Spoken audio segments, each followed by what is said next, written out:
Republicans feeling the heat on the jobs debate because they're on the wrong side of this argument. I want you to tell your congressperson the time for gridlock and games is over. The time for action is now. The time to create jobs is now. It's about giving the American people a win. It's about giving Ohio a win. If you want construction workers rebuilding America, pass this bill. If you want teachers back in the classroom, pass this bill. If you want to cut taxes for middle-class families, pass this bill. If any member of Congress thinks there are no unemployed workers or no down-on-their-luck neighborhoods in their district that would benefit from the proposals in the jobs bill, then they better think again. Yeah, think again. Since the president unveiled his jobs plan 6 weeks ago, he's been selling that jobs message in cities from coast to coast. And Americans are behind him. Nearly 60% support payroll tax cuts. 2/3 support taxing the rich. And 3 out of 4 back jobs for teachers and firefighters. Republicans are taking notice. And we have the proof. GOP mastermind Karl Rove is out with a blueprint for killing the president's jobs plan. And it's all done by distorting the truth. His organization calls the memo Pushing Back on Stimulus 2, Tax Increases, and Class Warfare. Here's an example. Americans support jobs for teachers and firemen, but Republicans think they can win the argument if they can, quote, cast the issue in terms of government bailouts, end of quote. Mitch McConnell already nailed that talking point. The question is whether the federal government ought to be raising taxes on 300,000 small businesses in order to send money down to bail out states for whom firefighters and police work. Rove's group also tells Republicans, quote, point out that Obama's stimulus is not a serious solution. So that's where they got that line from. What he calls his job package and what we call stimulus 2. More stimulus spending, short-term gimmicks, higher taxes, more regulations. Every time he goes to identify a bridge or another project that is yet not funded and is in disrepair, he's going to remind people that it's his stimulus that was unable to deliver. Joining me now is Congressman Chaka Fattah, Democrat from Pennsylvania, and David Corn, MSNBC political analyst and Washington bureau chief for Mother Jones. Thank you both for coming on the show tonight. Good evening. Thank you for having me. Congressman, let me start with you. Can Republicans really dress up their unpopular ideas by playing word games? Let me give you an example of what I'm talking about. We saw the statement made by Mr. McConnell talking about a bipartisan opposition. Look at this. This bill's top selling point, according to the president, was that both parties should like it. Yet so far, the only thing both parties in Congress seem to agree on is that it's got to be a better way than this. Both parties should agree on. I think only 2 senators, Democrat, voted against this. How is that bipartisan until you look at Rove's memo where he says make it look bipartisan? So they're really playing almost a shell game because Rove is saying sell it as bipartisan opposition. I doubt if you can make 2 people a bipartisan representation, at least of the other party. Well, look, this is the situation. President Obama is lifting this economy, even against the outrageous opposition he's getting. We've seen now some 24 months of private sector job growth continuously. We've seen 15 months of sale increases. The nation's retailers yesterday just announced that they're going to hire over 100,000 people before Thanksgiving to get ready for the holiday season. We have a reality now. I talked to the new Secretary of Commerce today, his second day on the job. We're talking about manufacturing. We've seen at the front edge of this recovery some 300,000+ new jobs in manufacturing. I visited manufacturing plants right outside of Philadelphia. Boeing, that had 4,000 employees 2 years ago, has now got 6,000, got 3 shifts running because the president gave Boeing the largest contract in the history of the country. I was out in Hartford, Connecticut, saw 20,000 people working, putting jet engines together. We have work to do, and we have people who are unemployed. They want to say, well, there are millions of people unemployed, so therefore Obama's not doing his job.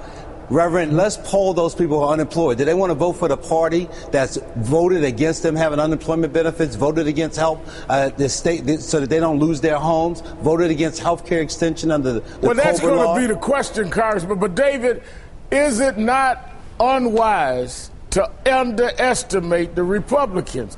Because they've been able to master half-truths and distortions and outright lies in the past to their political gain. It is unwise to underestimate their ability to handle spin. We had the healthcare fight, the government takeover of the healthcare system, death panels. We've had 2 years of Republicans saying the stimulus did not create any jobs. Now, there were problems with the stimulus, but the CBO said that it lifted employment by 2.5 to 3 million jobs. So they've learned very well, and Rove has learned this lesson, that if you come up with the right buzz phrases and the right words that feed to people's pre-existing biases about government and Washington, that they can at least fight to a draw, if not win. So this is, it doesn't matter where the truth is here. It matters whether they have the ability to prey on these biases. Well, how do the Democrats defeat it? How do they protect themselves against these distortions and spin that has worked in the past?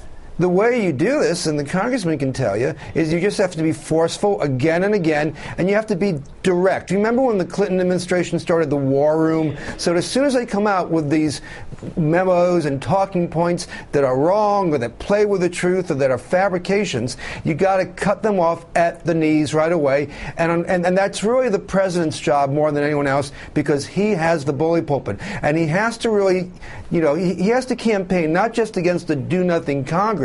He has to campaign against the Republican anti-Obama machine. He has to say they're telling things that aren't true. Let's go down them and not let them germinate and get into the bloodstream. That's the thing that the White House has to be mindful of. Now, Congressman, lately we've seen the president in the last couple of weeks that I just played a montage. He's hit the road. He has started hitting hard. He's starting to be almost a mobile war room kind of strategy. He's got an infrastructure bill coming up. Look at this. They're going to have to vote on an infrastructure bill, which is really making them take a stand. And it will be paid for by 0.2% of taxpayers with a surtax on just 0.2%, which means it will not affect most Americans. Is he doing enough? Does he have to keep doing this to offset the spin and distortions they're going to try to hit him with? Look, the quarterback is running the right plays and he's throwing the ball. What we have to do is be part of the team. One of the reasons why Republicans are effective is that they all go out and they all put their message out, even if it's incorrect. But we have to tell the truth. We will see all of our troops out of Iraq by the end of the year. That's a commitment made. That's a commitment kept. We've turned the economy around. When you see 23, 24 months of consecutive job growth in our private sector, and you see the president standing up today saying, look, it's not a bailout to help police officers and teachers and help people stay in their homes. These are not bailouts. These are Americans. This is our commitment. And I think that the president's being effective. And we see that the Republican Congress has been able to work their way into single digits. I think they're at 7 or 8% approval rating. The American public will not be fooled as long as we as Democrats don't lose our ability to speak truth. And if we go ahead and fight, spin. I think that's what David's saying. You got to fight and you can't let it get in their bloodstream, David. And when you fight like that, look at this in the last polling. The president has gone up 9 points in terms of Americans that trust who will be able to create jobs, who they trust to create jobs. And the Republicans have gone down 6 points. And even in the Republicans, if you look at the polling numbers, Republicans support infrastructure spending 54% of Republicans. 56% of Republicans support taxing millionaires. 58% payroll tax cuts. 63% money for teachers and first responders.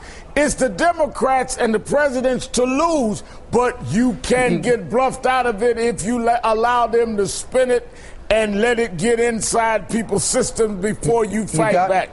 You got to, win the policy, win the politics, and win the narrative. There's one sort of disadvantage that the president has now and other Democrats, which is that they kind of lost the fight over the first stimulus. As I noted earlier, that did raise employment levels as much as actually had been predicted. Right. It's just that the administration thought that the starting point would be higher in terms of employment than it was. So there was still pretty profound unemployment afterwards. But the stimulus created about as many jobs as people thought. But nevertheless, the Republicans were out there for 2 years saying stimulus didn't work, it didn't work, it didn't work.